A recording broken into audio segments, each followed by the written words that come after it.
كلنا وزن عننا الشيطان وعمل الشيطان وزن الشيطان.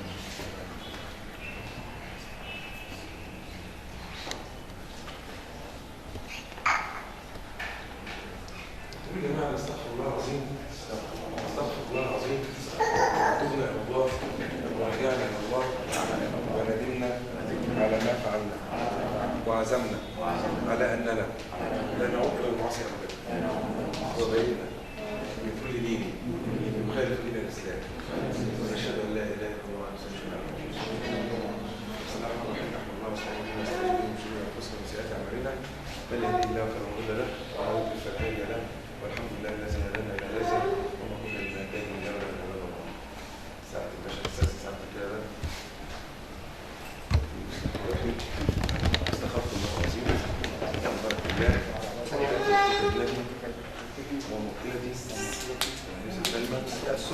البكر الرشيد زواجا شرعيا على كتاب الله وسنة رسوله صلى الله عليه وسلم وعلى الصلاة المذكور بالعقل عاجله واجله وعلى جميع مذاهب المسلمين والله خير الشاهدين. بسم الله الرحمن الرحيم. بسم الله الرحمن الرحيم. استغفرت الله العظيم. استغفرت الله العظيم. وبارك الله. وبركة الله. قبلت زواج ابنتك وموكلتك الأنسة سلمى البكر الرشيد لنفسي زواجا شرعيا على كتاب الله وسنة رسوله صلى الله عليه وسلم وعلى الصلاة المذكور بالعقل عاجله واجله وعلى جميع مذاهب المسلمين وعلى مرأة ومسمع من الحاضرين بالمجلس والله خير الشاهدين. بارك الله لكم وبارك عليكما وجمع بينكم في خير. بارك الله لكما وبارك عليكما وجمع بينكما في خير. بارك الله لكما وبارك عليكما وجمع بينكما في خير. بارك الله لكما وبارك عليكما وجمع بينكما في خير. نعم. كان بس محمد عاوز الدكتور عمرو على حاجه كده يكلمنا برضه عنها في مصر. طبعا بالنسبه لدكتور عمرو الشريف طبعا يعني هو احسن حد بالنسبه لي في العالم في مجال الانسانيات والانسان وذاتنا والروح والفكر والجسد وايه الفرق ما بينهم والعقل وقدراته والقوى الخفيه وتاثيرها وكل الامور دي. من ضمن اشهر كتب دكتور عمرو اللي كان مؤلفها طبعا كتب كتير جدا دكتور عمرو الفها كان كتاب بنفس الموضوع كتاب المخ ذكر ام انثى. هل في اختلاف بين المخ والانثى والمخ ولا الاثنين زي بعض؟ هل في فرق نتيجه هذا الاختلاف يكون في فرق في الشعور والسلوك والتصرفات والايه بحب ايه واكره ايه وعايز اشتغل ايه ومتميز في ايه ومش متميز في ايه ولا احنا زي بعض ومساله التدريب بس؟ هل هي تنشئه ام هي تربيه؟ هل هي طبيعه بيولوجيه ولا هي مجرد العاده والبيئه؟ فدي حاجه عايزين بس نعرفها ان هل الاختلاف ده يؤثر في كل الحاجات دي؟ هل الاختلاف ده يخلينا نتقبل بعض ونقدر بعض ولا الاختلاف ده يخلينا نتجنب بعض؟ ده كان السؤال الاولاني. والسؤال الثاني بقى طب لو كان الاختلاف ده موجود هل ده بقى يعني ان هيكون المساواه تنتهي بدل ما احنا مش زي بعض ولا ما ينفعش يكون في مساواه؟ فازاي ممكن نقول ان في مساواه مع الاختلاف زي يكون الاختلاف ده مدخل ان احنا نعرف نتقبل بعض ونقدر بعض ونحترم بعض بطريقه؟ انت بتحب الموضوع لا بس سريع ده اول 3 ايام. لا سريع كده. الكتاب ده هو بدايه معرفتي بالدكتور عمرو. اللي هو كتاب مطلق سريع جدا يا دكتور. بسم الله الرحمن الرحيم، الحمد لله والصلاه والسلام على خير خلق الله وآله وصحبه وسلم. يعني نبارك لكم جميعا الحقيقه، ويعني ما نتصورش سعادتي على حرصكم ان احنا يعني نيجي ونشارك في هذه المناسبه، وكان طلب منك لا يرد. يعني مجرد ما جات لي رساله قلت لي ارد اقول ايه؟ يعني ما كان يعني اولانا هذه الثقه، فيعني الموضوع لا يمكن ان يرد. طبعا هو في قضيه اثيرت في فرق وسوء فهم ما بين الاختلاف بين المساواه والمماثله. هي دي اللي عملت الربكه كلها في خضم الكلام عن المساواه. ده مفهوم سياسي اجتماعي. ظن المتحدثون ان المساواه تعني المماثله، ان بما ان انا ليا حقوق زيها وعليا وكذا تبقى انا زيها بالظبط. وكان في برامج بقى كتير قوي، وده اللي حركنا عشان نعمل هذا الكتاب. نشوف ان يطلع يعني اعلاميين وصحفيين ويتكلموا، والدكتوره فلانه تطلع وتقول مش عارف ايه، ان مخ الرجل زي مخ المراه والست زي الراجل بالضبط. سيدنا صلى الله عليه وسلم او القران الكريم يقول وليس الذكر كالانثى. بنقول ايه؟ بنقول ايه؟ فهي القضيه مختلفان متكاملان. دي القضيه مختلفان متكاملان، ودي اهم نقطه. اكبر غلطه بتحصل في الزواج وفي غير الزواج، نيجي نقول ايه؟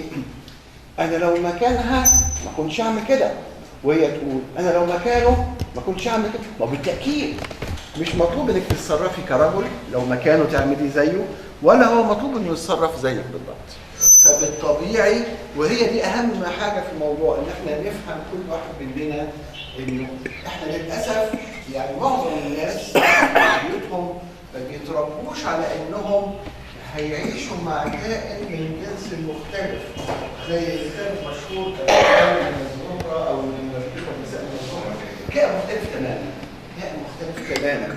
فالقضيه ان اعرف الاخر بيفكر ازاي، وابقى مدرك اولوياته ازاي. من اسباب الاختلاف الكتير اللي بتحصل في الزواج حكايه الكلام. الست تحب تتكلم اكثر من الراجل شويه. في احصائيات هو بيتكلم قد ايه وهي بتتكلم قد ايه. فاحنا بنقول ايه؟ دائما الكلام عند الرجل لنقل المعلومه. انا اجي اقول لك كلمتين بعتبر الكلام عند المراه الغرض منه التواصل، مش نقل المعلومه، التواصل. هي مش عاوزه لما ترجع انت من الشغل وتشتكي لك من الجاره تقوم تقول لها الحل على طول. هي مش بتقول لك عشان كده، هي عاوزه انك تسمع منها. طبعا جوانب كثيره جدا. الرجل قراراته بتبقى ما بتاخدش الجانب الانفعالي والعاطفي في الاعتبار كتير، قرارات صارمه. المراه قراراتها تضع الجانب الانفعالي في الاعتبار كتير. بنختم بمقوله كده مهمه جدا، وهي ايه؟ الحقيقه ليست دائما فضيله. الحقيقه ليست دائما فضيله. دي صياغه كده انيقه. دي الكلام بتاع سيدنا صلى الله عليه وسلم، وهو اكثر اناقه، اللي لما سمح ان الكذب في المجالات المسموحه الرد على امراته. فالحقيقه ليست دائما فضيله. انا سايق العربيه وهي راكبه جنبي وكنت هخبط في التريلا اللي قدامي والعربيه اللي قدامي، مش لازم بقى يعني مش تفتح وتاخد بالك هتودينا في داهيه. لا، الكلام. شوف السواق بتاع التريلا اللي كله ايه، الظاهر بيسوقوا وهم شاربين حاجه ولا مش عارف ايه. يعني لابد، انا مش عاوز اللي ينبهني الى اخطائي عمال على غلطات. مش دي القضيه. مش هو ده الصح، لازم يقول.